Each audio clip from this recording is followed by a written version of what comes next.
Buenas tardes, en esta oportunidad hablaremos sobre el tema de manejo integrado de plagas, MIP, una aproximación multidimensional hacia la sostenibilidad agrícola. El grupo se encuentra conformado por Estefanía Fajardo Marín, Jorge Luis Abogal Moreno, Angie Caterina Rojas López, André Felipe Bermúdez y quien les habla, Andrés Montaño. Muy buenas tardes, mi nombre es Jorge Luis Abogal Moreno y dentro de la introducción tenemos que el manejo integrado de plaga trasciende la aplicación de métodos aislados para constituirse como un sistema dinámico de toma de decisiones. Este enfoque integra herramientas biológicas, químicas, físicas, con el objetivo de mitigar riesgos tanto económicos como ambientales. Al respecto de Dubey, 2021 subrayan que el fortalecimiento del control biológico dentro de este marco depende de una comprensión profunda de las interacciones tróficas, superando la visión simplista de de la depredación directa. Dentro de nuestro objetivo, esta presentación se basa en desglosar cada componente del manejo integrado de plagas, comprendiendo que la clave del éxito radica en la integración de procesos biológicos, químicos y tecnológicos para mantener las poblaciones de plagas por debajo del umbral de daño económico. Dentro del control cultural, eh, tenemos que es como la manipulación del entorno para hacer menos favorable para la plaga o más favorable para los enemigos naturales, ya que se basan en prácticas agronómicas y pues preventivas. Ejemplo, tenemos pues como la rotación de cultivos, tenemos la plaga de gusano de raíz de maíz, ¿sí? Tenemos mecanización al alternar el maíz con las leguminosas, como la soya. Esto se compone pues como en ciclos de vida y la larva ya depende exclusivamente de las raíces del maíz para sobrevivir. Entonces no le damos pues como esa gabela, ese papayazo para que se pueda reproducir. Muchas gracias. Cordial saludo, mi nombre es Estefanía Fajardo Marín, soy estudiante del programa de agronomía de la UNAD. El día de hoy les voy a hablar sobre la ecología química y su aplicación en el manejo de plagas. La ecología química consiste en el uso de señales químicas para influir en el comportamiento de los insectos, especialmente las plagas. Las plantas pueden liberar unas sustancias llamadas HIPVS, que son compuestos volátiles que funcionan como gritos de auxilio. Estas sustancias ayudan a atraer enemigos naturales que controlan las plagas y también se pueden encontrar las feromonas, que son sustancias químicas que utilizan los insectos para comunicarse entre ellos. Por ejemplo, pues para encontrar pareja.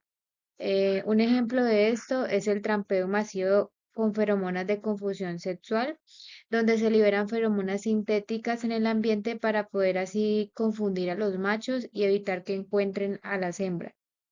En este caso, la plaga es la polilla del racimo que afecta el cultivo de la vid, es decir, la uva, y el mecanismo que se utiliza consiste en saturar el ambiente con estas feromonas, lo cual va a impedir la producción de la plaga y así permitir reducir su población sin necesidad de usar tantos pesticidas.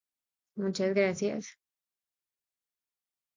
Buena tarde, estimado tutor. Continuamos con el control de ingeniería genética. La ingeniería genética básicamente consiste en modificar el ADN de la planta para que ésta se defienda sola de las plagas. Un ejemplo, como lo vemos allí, es la tecnología BT, que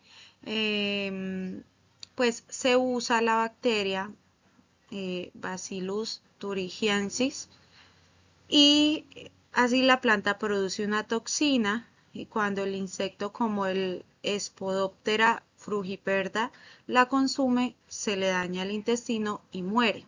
Así pues reducimos el uso de insecticidas. Continuamos con las técnicas de esterilización de insectos. Bueno, este es un método donde se liberan machos estériles para reducir la población de la plaga. Se crían estos insectos, se esterilizan con radiación y así se liberan para que las hembras no puedan tener más crías.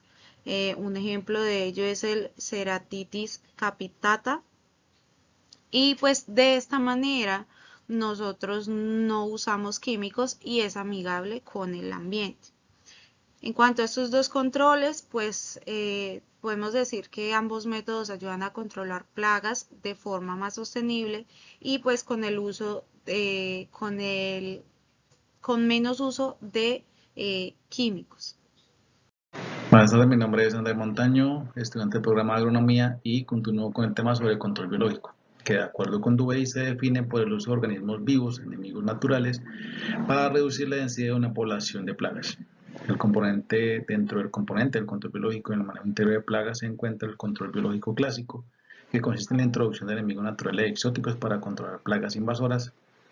En este ejemplo sería el control de la plaga Phenacoccus manioti o la cochinilla harinosa en el cultivo de yuca.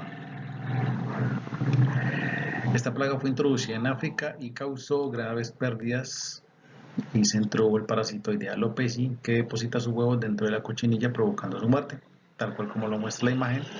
Aquí estaría la avispa parasitoide y esta sería la cochinilla.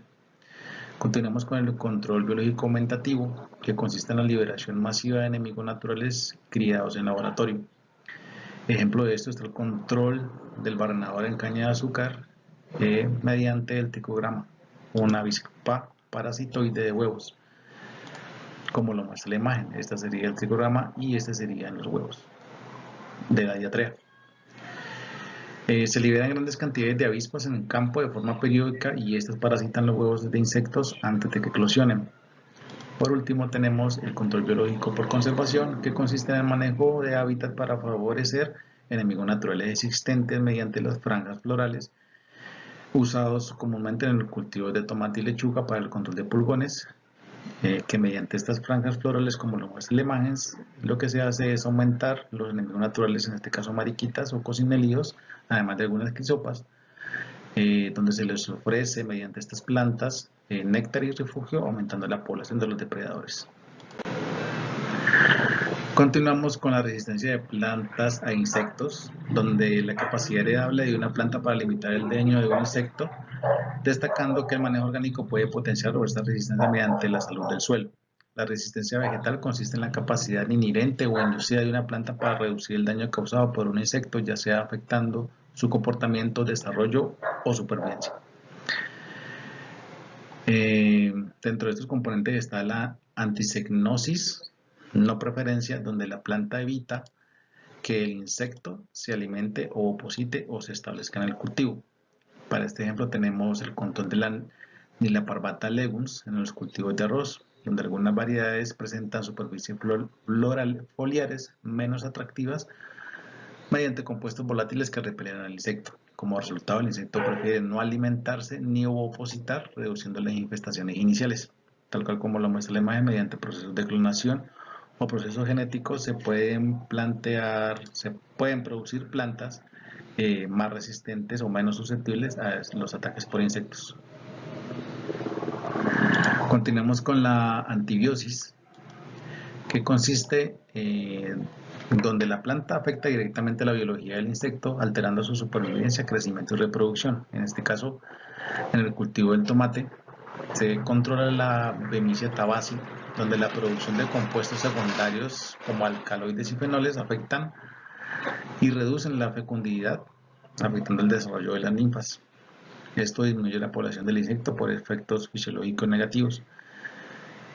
Y por último está la tolerancia, que consiste o es donde la planta soporta el daño sin reducir significativamente el rendimiento. En este caso, en el cultivo del trigo, y el insecto plaga serían los pulgones. La alta capacidad de compensación fisiológica, mayor fotosíntesis y rebrote permite que haya afectaciones, pero sin afectar considerablemente el tema del rendimiento del cultivo.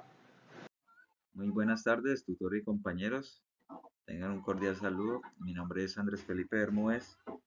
En esta parte vamos a hablar sobre el control químico dentro del manejo integrado de plagas. Básicamente consiste en el uso de productos ya sean sintéticos o de origen natural para reducir población de insectos plaga. Ese es su objetivo. Sin embargo, es importante tener claro que en el manejo integrado de plagas, este tipo de control no es el primero que se aplica, sino el último recurso al que llegamos cuando los demás métodos no han sido suficientes para el control. La idea es usarlo de manera selectiva, es decir, tratando de afectar lo menos posible a los insectos benéficos, como por ejemplo, en el caso del minador de la hoja, se pueden usar reguladores de crecimiento como la ciromacina. Este producto actúa sobre la larva e impide que llegue a su etapa adulta, cortando así su ciclo de vida sin generar ningún impacto que sea fuerte en los enemigos naturales. Como conclusión, podemos decir que el manejo integral de plagas no es solo algo fijo, sino que va cambiando dependiendo de las condiciones del cultivo y del ambiente. Hoy en día se le da mucha importancia a aspectos como la ecología química y la microbiología, porque estas ayudan a entender mejor cómo interactúan los organismos en el sistema. Además, cuando se combinan diferentes estrategias de manejo, se reduce el riesgo de que las plagas se vuelvan resistentes. Al final, lo más importante es mantener un agroecosistema sano, especialmente el suelo y los microorganismos, ya que de eso depende la resistencia y el buen desarrollo de las plantas. Y como recomendaciones principales, primero es clave hacer un monitoreo constante porque sin datos en el campo no se pueden tomar buenas decisiones. También es muy importante capacitación, ya que el éxito del manejo integral de plagas depende mucho del conocimiento de las personas que lo aplican o ejercen. Y por último, siempre se debe priorizar la prevención, es decir, fortalecer las prácticas como el control cultural y biológico antes de pensar en usar productos químicos. Muchísimas gracias. Hasta luego.